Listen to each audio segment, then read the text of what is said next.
Welcome to Cosmos in a Pod's Space and Astronomy series. Ever glance at your jewelry and wonder, where the gold really came from? Yeah, it's fascinating, right? Totally. Or realize that the calcium in your bones, it has a pretty wild origin story. Absolutely. So today we're going deep, deep, deep Yeah, into how the universe creates the elements that, well, make up everything. You, me, this microphone. that's right. We're talking about stellar nucleosynthesis. Stellar nucleo what now? It sounds complex, but it's basically how stars act like, giant element factories. Okay, that makes more sense. So they're forging the building blocks of, well, matter Yeah, from the inside out. exactly. So stars, they aren't just those pretty twinkling lights up there. No. They're like churning out ingredients Oh, yeah. for planets, for people, even for this microphone. Wild. Precisely. Think of a star as this massive gravity-powered furnace. Okay, I'm picturing it. It all starts with hydrogen, the simplest element, Yeah. right? Super abundant in the universe. Right, hydrogen. Deep inside the star's core, the pressure and heat, they're so intense. I bet. Like hydrogen atoms are forced to fuse together, forming helium. Okay, so two hydrogens become one helium. Yeah, and this releases a tremendous amount of energy in the process. So that's the secret behind starlight. Yeah, It's a byproduct of this fusion process. Whoa. exactly. And that fusion energy, that's what drives the whole element creation thing inside stars. Wow. As a star ages, it's like, imagine a cosmic pressure cooker, Okay. but it's turning up the heat. It starts fusing helium into heavier elements, So, what kinds of heavier elements? like carbon. Carbon. Now, that's where things get relevant to us, right? You got it. Carbon. That's one of the, key ingredients for life, right? Yeah. At least life as we know it. Absolutely. The carbon in your DNA, In my DNA. mine too, it was once forged in the heart of a star. No way. And the process keeps going. Stars can fuse even heavier elements, creating oxygen, neon, magnesium. It's like a cosmic assembly line building the periodic table. Pretty much. So, if I'm getting this right, bigger stars, they can create heavier elements Exactly. because they have more of that, intense fusion power. I'm seeing a pattern here. You're right on track. The more massive a star is, the hotter and denser its core, so it can fuse heavier and heavier elements. Okay, that makes sense. So it's all about size. But Yeah. there's got to be a limit, right? Like a Well, cosmic well, speed bump or something. There is. And that speed bump is iron. Iron. Iron is like a wall in the fusion process.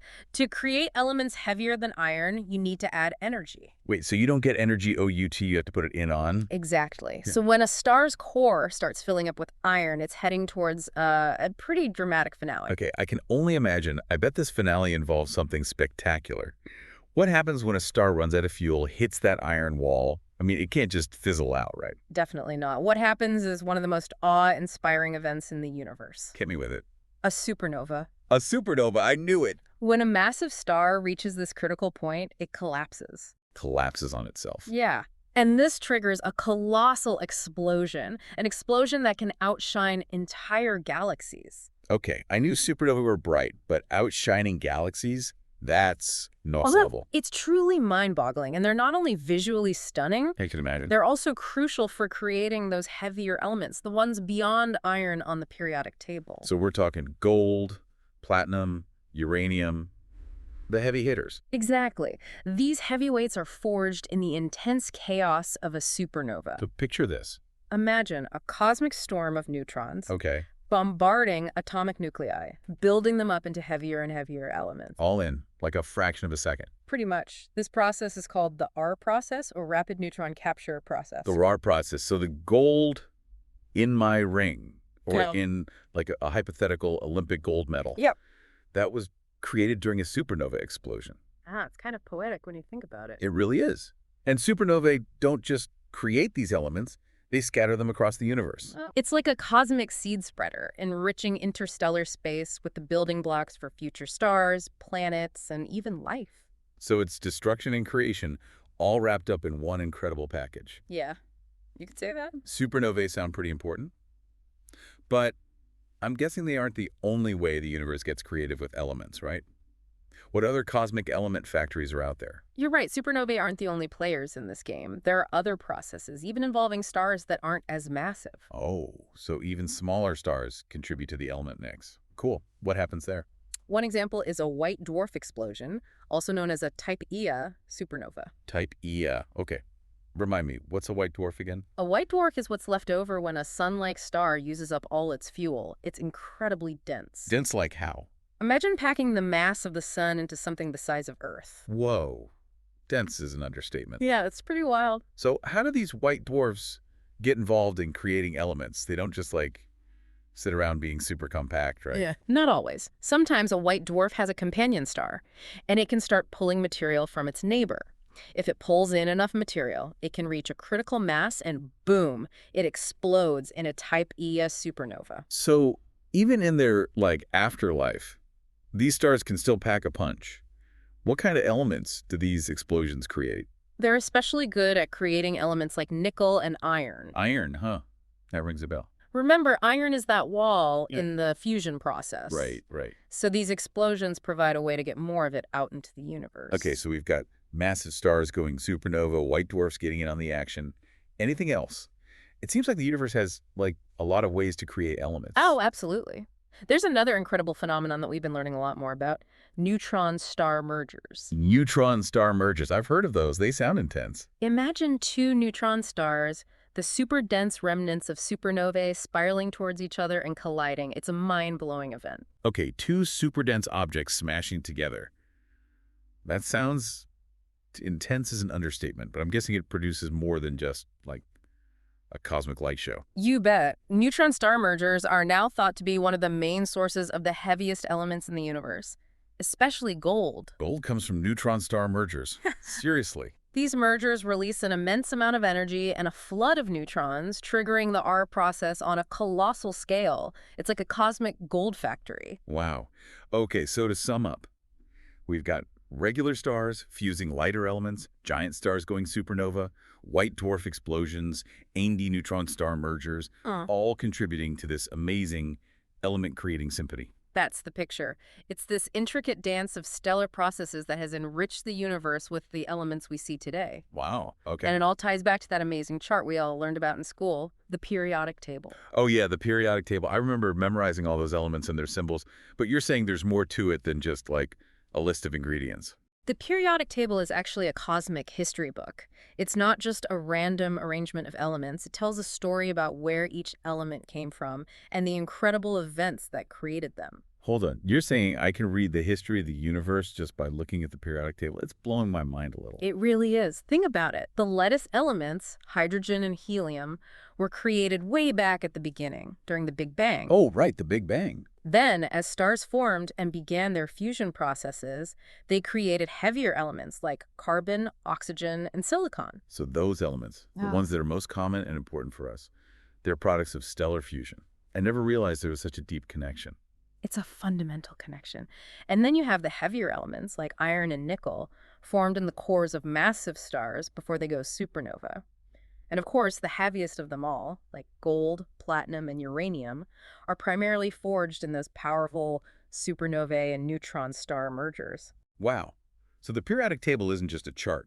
It's a timeline showing the progression of element creation from the Big Bang to the most extreme events the universe has to offer. That's a great way to think about it. It shows us that the elements that make up our world, and even us, have this incredibly long and fascinating history, stretching back billions of years. And it leads us to a pretty profound realization. We are literally made of star stuff. Okay, that phrase, "we are star stuff." I've heard it before, but it never really sunk in until now. It's mind-blowing to think that the atoms in our bodies were once part of these distant stars and these incredible cosmic events. It really does change your perspective, doesn't it? It connects us to the vastness of space and time and reminds us that we're part of this grand cosmic story, a story that's still unfolding. Really. With all that we've learned, there's still mysteries out there. What are scientists still puzzling over? It seems like we've uncovered this whole cosmic recipe for how elements are made, but what's still missing? Like, what are the big questions scientists are still, grappling with? Well, one of the puzzles is figuring out the exact roles of different cosmic events. We know supernovae and neutron star mergers both create heavy elements. Right.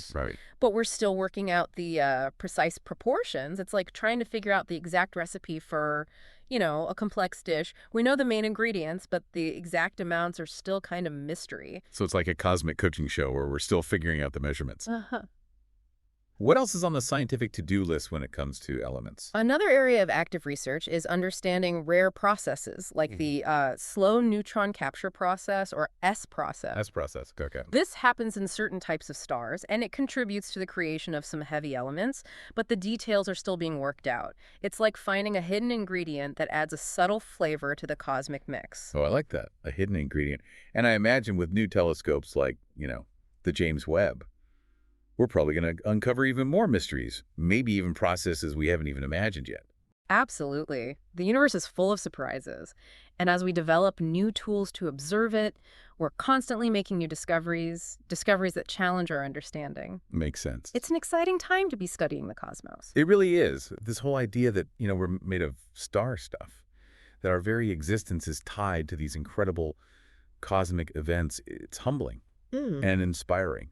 It definitely makes me appreciate the night sky in a whole new way. I feel the same way. It underscores the interconnectedness of everything in the universe. Yeah. We're not just observers, we're active participants in this grand cosmic story. A story that's still unfolding. Exactly. Well, this has been an incredible journey, from stars as element factories to supernovae, neutron star mergers, and the periodic table as like a cosmic history book. It's been a mind-expanding deep dive into the origins of, well, everything. Haha, it really has. It's been a pleasure sharing this journey with you, and hopefully with our listeners as well. And remember, this is just the beginning. There's so much more to explore, to discover about, the fascinating world of astronomy. Absolutely. So to all our listeners out there, if you want to continue this cosmic adventure with us, be sure to follow and subscribe to our podcast and our YouTube channel. We've got plenty more deep dives to come, exploring mysteries of the universe and beyond. Until next time, keep looking up and never stop wondering.